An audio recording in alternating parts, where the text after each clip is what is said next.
నమస్తే, welcome to the patriot.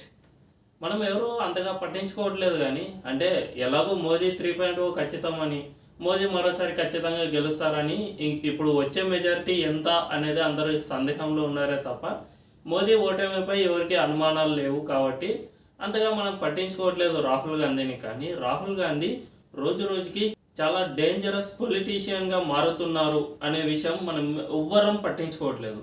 అంటే ఒకప్పుడు రాహుల్ గాంధీని మనం ఒక మీమ్ స్టార్గా, అంటే రాజకీయాల్లో ఒక మీమ్ వ్యక్తిగా రాహుల్ గాంధీని గుర్తించాం. కానీ ప్రస్తుతం ఆయన ఒక డేంజరస్ పొలిటీషియన్, సీరియస్ పొలిటీషియన్ కూడా కాదు, డేంజరస్ పొలిటీషియన్గా మారుతున్నారు అనే దానికి కొన్ని ఆధారాలు అయితే ఉన్నాయి. వాటిని ఇప్పుడు పరిశీలించే ప్రయత్నం చేద్దాం. ముఖ్యంగా రాహుల్ గాంధీ ఒకప్పుడు వాజ్పేయి చెప్పిన మాట ఒకసారి గుర్తు చేస్తాను. కాంగ్రెస్ అధికారంలో ఉంటే ప్రమాదమే, కానీ కాంగ్రెస్ అధికారాన్ని కానీ కోల్పోతే అది చాలా ప్రమాదకరంగా మారుతుంది అని ఒకప్పుడు వాజ్పేయి అనేవారు.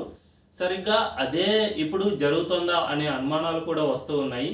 కాంగ్రెస్ పార్టీ 2014లో అధికారాన్ని కోల్పోయింది.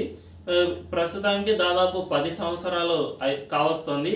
కాబట్టి కాంగ్రెస్ నెక్స్ట్ టర్మ్ కూడా ఆ పార్టీకి గెలుస్తామనే ఆశ అయితే అసలు లేదు. కాబట్టి ఆ పార్టీ మరింత సీరియస్గా, అంటే చాలా డేంజరస్ పార్టీగా మారుతోందా అనే దానికైతే సంకేతాలు ఇప్పటికే వినిపిస్తూ ఉన్నాయి. రాహుల్ గాంధీ చేసిన కొన్ని వ్యాఖ్యలు, కొన్ని హామీలు ఇప్పుడు పరిశీలించే ప్రయత్నం చేద్దాం. రాహుల్ గాంధీ ముఖ్యంగా వెల్త్ డిస్ట్రిబ్యూషన్ అనే మాటనైతే తీసుకొస్తున్నారు. దీంతో పాటు దళితులకు తాజాగా చేసిన ఒక వ్యాఖ్య ఏమిటంటే, దళితులు ఈ పెద్ద పెద్ద ఎగ్జామ్స్ ఉంటాయి కదా, నీటు, జేఈ మెయిన్స్, IIIT, వీటన్నిటికీ పేపర్లు అన్నీ తయారు చేసేది అగ్రవర్ణ కులాల వారే. కాబట్టి అందుకే దళితులు ఫెయిల్ అవుతున్నారు. మనం ఒక పని చేద్దాం, ఈ పేపర్లు తయారు చేసే వాళ్ళంతా దళితులనే పెడదాం, అప్పుడే దళితులు పాస్ అవుతారు అని ఒక సీరియస్ వ్యాఖ్యనైతే చేశారు. దీంతోపాటు ఆదివాసీలను రెచ్చగొట్టే ప్రయత్నం చేయడం, ముఖ్యంగా ముస్లింలను రెచ్చగొట్టే ప్రయత్నం చేయడం వంటివి చేస్తూ ఉన్నారు. అయితే వీటిని ఒకసారి పరిశీలిస్తే రాహుల్ గాంధీ ఎందుకు ఇంత డేంజరస్గా మారారు అనే విషయం అర్థమవుతుంది. ముందుగా వెల్త్ డిస్ట్రిబ్యూషన్ అనేది చూద్దాం. వెల్త్ డిస్ట్రిబ్యూషన్ అంటే ఇన్హెరిటెన్స్ ట్యాక్స్ అని శామ్ పిట్రోడా, ఏదైతే కాంగ్రెస్లో కీలక నేతగా ఉన్నారో, ఆయన చెప్పారు.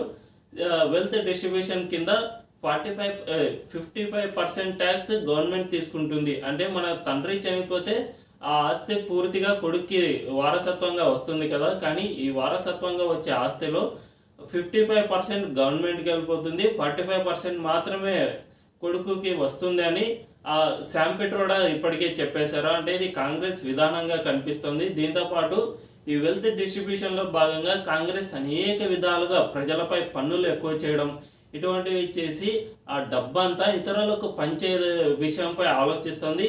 ఈ ఇతరులు ఎవరు అంటే, మన్మోహన్ సింగ్ 2006లోనే చెప్పారు, కాంగ్రెస్ ప్రభుత్వంలో మొదటి ప్రియారిటీ అంటే ఈ దేశ సంపదపై మొదటి హక్కు ముస్లింలకే ఉంటుంది అని మన్మోహన్ సింగ్ 2006లోనే చెప్పారు. కాబట్టి ఈ వెల్త్ డిస్ట్రిబ్యూషన్లో భాగంగా ఈ డబ్బంతా ఎక్కువగా ముస్లింలకే పంచే విధానంలో కాంగ్రెస్ ప్రయత్నిస్తోంది అని మోదీ కూడా విమర్శించిన విషయం మనందరికీ తెలిసిందే. ఒకవేళ కాంగ్రెస్ కనుక అధికారంలోకి రాకపోయినా ఈ వెల్త్ డిస్ట్రిబ్యూషన్ చేపట్టాలి, మోదీ ఖచ్చితంగా ఈ వెల్త్ డిస్ట్రిబ్యూషన్ తీసుకురావాలి అని ముస్లింలను రెచ్చగొట్టి నిరసనలు, ఉద్యమాలు ఇటువంటివి చేయించిన ఆశ్చర్యపోనక్కర్లేదంటారు విశ్లేషకులు. ఇక మరో విషయం ఏమిటంటే, ఆదివాసీలు, దళితులు, అంటే ముఖ్యంగా ఆదివాసీలను కూడా రాహుల్ గాంధీ రెచ్చగొట్టే ప్రయత్నం చేస్తూ ఉన్నాడు. మీ భూములన్నీ మోదీ మరోసారి అధికారంలోకి వస్తే మీ భూములన్నీ లాక్కునే ప్రయత్నం చేస్తారు అని రాహుల్ గాంధీ కామెంట్స్ అయితే చేశారు. సో ఆదివాసీలను కూడా మీ భూములన్నీ కోల్పోతారు అని రెచ్చగొట్టే ప్రయత్నం చేస్తూ ఉన్నారు. ఇక మరో విషయం, ఫైనల్ విషయం, దళితులను రెచ్చగొట్టడం. దళితులు ఇది తాజాగా చేసిన వ్యాఖ్యల్లో అయితే, అగ్రవర్ణ కులాల వారే ఈ పెద్ద పెద్ద పేపర్లన్నిటిని తయారు చేస్తున్నారు. కాబట్టి రిజర్వేషన్ కోటాలో వచ్చిన ప్రొఫెసర్లకే ఈ పేపర్లు తయారు చేయడానికి మేము అవకాశం కల్పిస్తాం, అప్పుడే దళితులు కూడా పాస్ అవుతారు, వారే ఉన్నత స్థాయిలో వస్తారు. కాబట్టి మేము ఈ అవకాశాన్ని కల్పిస్తామని రాహుల్ గాంధీ ప్రకటించారు. అయితే ఇది చాలా ఎంత డేంజరస్ విషయం అనేది మనకి తెలియాల్సి ఉంది. దీంతోపాటు SC/ST రిజర్వేషన్లు మోదీ అధికారంలోకి వస్తే తీసివేస్తారు అని ఇప్పటి నుంచే ఫేక్ ప్రచారాన్ని మొదలుపెట్టారు. మోదీ అసలు ఇటువంటి ప్రచారాన్ని చేయకపోయినా మనందరికీ తెలుసు తెలంగాణలో అమిత్ షా చేసిన వ్యాఖ్యలను మార్ఫింగ్ చేసి అంటే డాక్టరేట్ వీడియోను ఫార్వర్డ్ చేయడం. ఆ వీడియోలో అమిత్ షా అనకపోయినా ఎస్సీ ఎస్టీ రిజర్వేషన్లను తీసేస్తాం అనే విధంగా ఆ వీడియోను మార్ఫింగ్ చేసి వైరల్ చేశారు కాంగ్రెస్ నాయకులు. కాంగ్రెస్ ట్విట్టర్ హ్యాండిల్ అంటే తెలంగాణ కాంగ్రెస్ ట్విట్టర్ హ్యాండిలే దీన్ని షేర్ చేయడం. రేవంత్ రెడ్డిపై ఇప్పటికే కేసు నమోదు కావడం జరిగింది. సో ఈ విధంగా బీజేపీ చెప్పకపోయినా ఆ పార్టీ ఖచ్చితంగా రిజర్వేషన్లను తీసేస్తోందట అనే అనుమానాన్ని అయితే దళితుల్లో ఎస్సీ ఎస్టీల్లో తీసుకురావడం వల్ల వారిని ప్రభుత్వానికి వ్యతిరేకంగా రెచ్చగొట్టడం వంటివి చేస్తూ ఉన్నారు. రాహుల్ గాంధీకి ప్రస్తుతం అధికారంలోకి రావాలి అనే ఆశ అయితే లేదు.